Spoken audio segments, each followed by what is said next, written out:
Good morning, students. Today we will start a new chapter which is conservation of plants and animals. As we all know, our planet Earth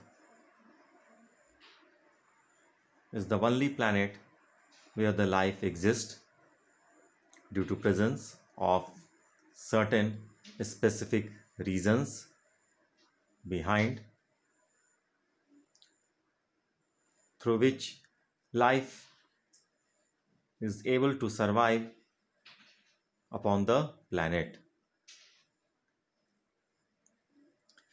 And as for our country is concerned, we know our country falls under the category of developing nation, and it is known for its diverse forest ecosystems. So the protection of these ecosystems, they are essential for the proper sustenance and maintenance of the life forms. So as let us first of all try to understand what do we mean by the word ecosystem. Ecosystem, we may define it as the interaction between the different biotic means life forms, different types of life forms, may be microscopic, macroscopic, may be belonging to the plant kingdom, animal kingdom, and the other abiotic factors, in which do we know abiotic means non-living factors, means temperature, light, humidity, rain. So these would fall under the abiotic factors. So we may define ecosystem means the interaction between the biotic and abiotic factors in which they are tuned like a machine environment and driven by the solar energy is called as ecosystem. So we may go through, we may observe in the nature, in our surroundings, that diverse types of ecosystems, they are functioning, they are working, some naturally and some we have developed, or we may say artificially we have created. For example, natural ecosystems, we may consider forest ecosystem, pond ecosystem, as well as in the case of artificial ecosystem, we may consider the aquarium, paddy fields, etc. So we know, if we consider the situation of the forest, we know from the soil the nutrients are derived by the producers. Suppose we have taken the producer as grass, and the nutrient is then being consumed by the next organism within the food chain, that is suppose grasshopper, it consumes the grass. So the nutrient passes from first trophic level of the food chain to the second trophic level, and as the grasshopper is being consumed by the frog, frog is being consumed by the snake, and just like the snake, it is being consumed by the vulture, and at last decomposers are present within any food chain, and what they do, they help or they play a vital role. Whatever the nutrients they have passed from the soil to the producer, and then from producer to the, we can say, the primary consumer, secondary consumer, tertiary consumer, quaternary consumer, and so on, the nutrients they are being recycled, or we may say recycling of minerals, do they take place in a natural way, and they help to again enrich the soil with the nutrients. We may imagine, or if we may consider, suppose within this food chain the frog is missing, the population of the frog is declining day by day. So what may be the consequence? Obviously the population of the grasshopper will increase suddenly, and due to increase of the population of grasshopper, what they may, or the drastic effect, or what may be the adverse impact, we may imagine that their numbers would be so much large enough that they may attack our fields, or we may say the crop fields where the crops are being grown, and they may consume the entire field. Obviously it would be a devastating situation. Just like the population of the snake will decline, If the population of frog is not or it is declining, the snake would not get the food, and just like the population of snake and vulture, they may also decline. So we may consider that each and every life form within the food chain, wherever it is present in any of the trophic level, whether it is present in the first trophic level, second trophic level, third trophic level, fourth trophic level, fifth trophic level, sixth trophic level, they all are playing their essential role or vital role within the food chain. So, in the absence of any of the organism within the food chain, we may consider the ecosystem may not work. Here we may examine or we may observe that soil it is an abiotic factor, and whereas these life forms they are biotic factors, and also they will grass will require, the producer will require the light energy, solar energy, the minerals, the nutrients and the water they would be derived getting from the soil, and like so on, and all the other factors would play an important role for the sustenance and survival of the producers. So we may consider here the ecosystem is being created, and this ecosystem we may consider that here the interaction is taking place between the biotic and abiotic factors, in which they are tuned like a machine like environment. Just like within any machine, we may consider each and every part has its own crucial role. If any of the part is not working properly or it is has been deteriorated, what may be the consequence? Obviously the particular machine will not work. Just like within the ecosystem also, if any of the member is being missed or it is missing, or if the interaction is not taking place between the different types of biotic and abiotic factors, then the ecosystem would not run. So, and also the most importantly, that is driven by solar energy. So do we have may consider that forest it is a natural ecosystem which we have not created, but in the nature, in the natural way they are being carried out, they are being performed. Whereas in the pond ecosystem, do we may also consider pond also is an example of ecosystem where different types of small planktons they may be acting as a food for the fishes, and some other aquatic animals they may be feeding upon them, and like that. So there also a system has been built up, and the aquatic plants they may be through the process of sunlight releasing the oxygen within the pond water. So there is also the ecosystem has been built up through a natural process. Just like the aquarium, we may also consider as an artificial ecosystem, means where we have created, we have put the fishes, water, food, aerator, we can say the heater for the proper maintenance and the survival of the life forms, as well as the paddy field or the crop fields, that also we may consider as an artificial ecosystem. So we may say the conservation of plants and animals are essential for the proper maintenance and existence of the ecosystems.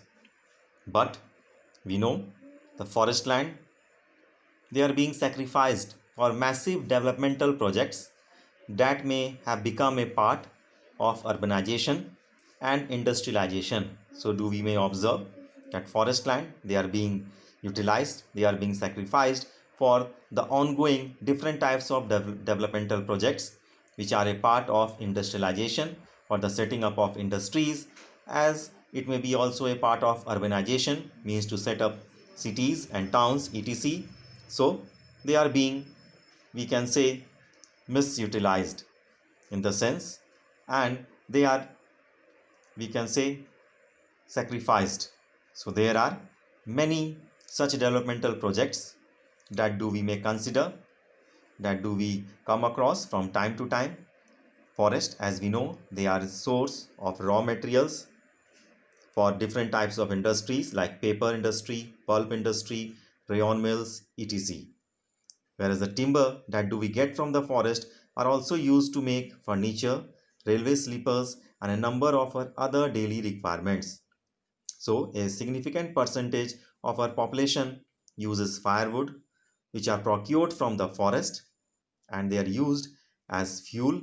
In addition, fuel, forest they are also source of fodder, means they provide the food to the cattle, the building materials through which we construct the buildings, certain types of medicines, and other different minor forest products.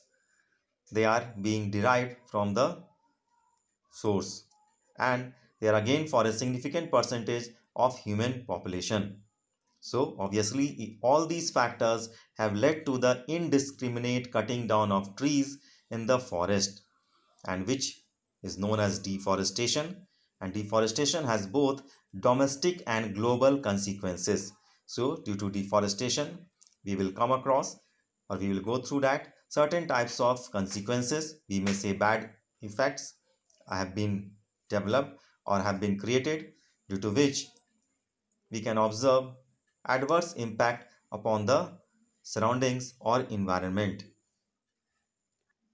Now we'll discuss about the domestic consequences of deforestation. So as we know, the indiscriminate cutting down of trees for certain purposes, that comes under the process of deforestation. So what are the consequences?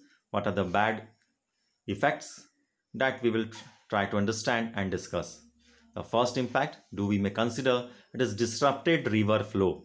As we know, obviously the roots of the plant and the trees, they help to hold the soil particles with them. Suppose you consider a river is flowing through the way and by this way, and suppose the trees and the vegetation, they are growing along the sides and like that. So obviously the roots of the trees and plants, they would be holding the soil particles to each other, and through which the soil erosion can be prevented. But when the plants or the trees, they have been cut,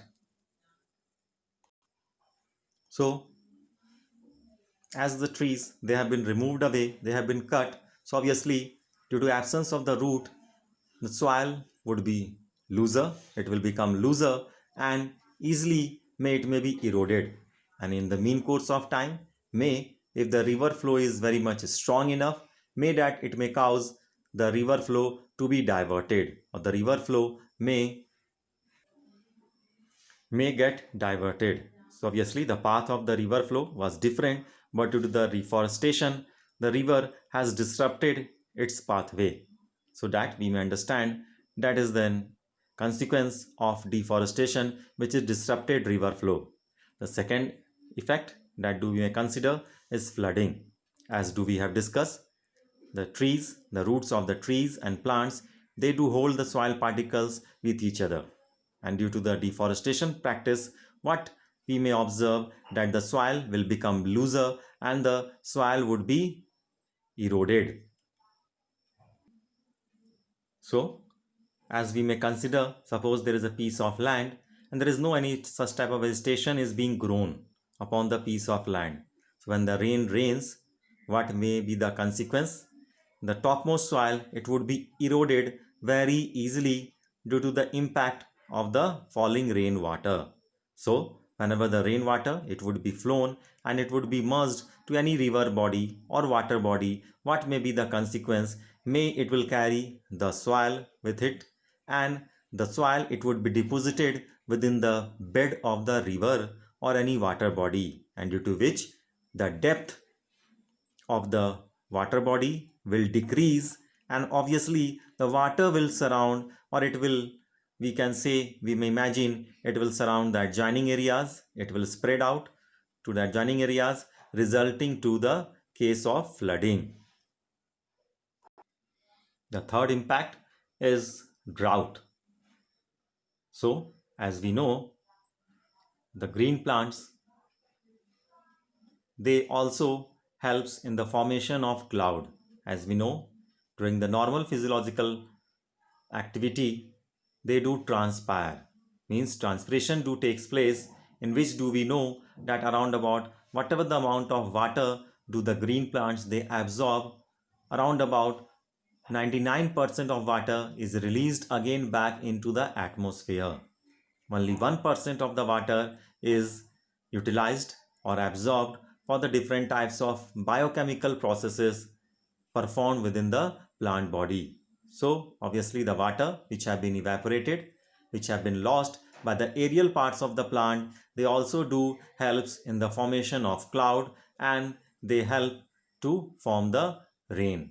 So if the trees they are being cut or deforestation practices are being implemented, so obviously the area would have to face drought, due to which scarcity of rainfall would be the common observation, as well as in return the other groups of plants and animals, they would be also not be able to survive and grow upon that particular piece of area, or we can say piece of surround, or that we can say the surrounding areas.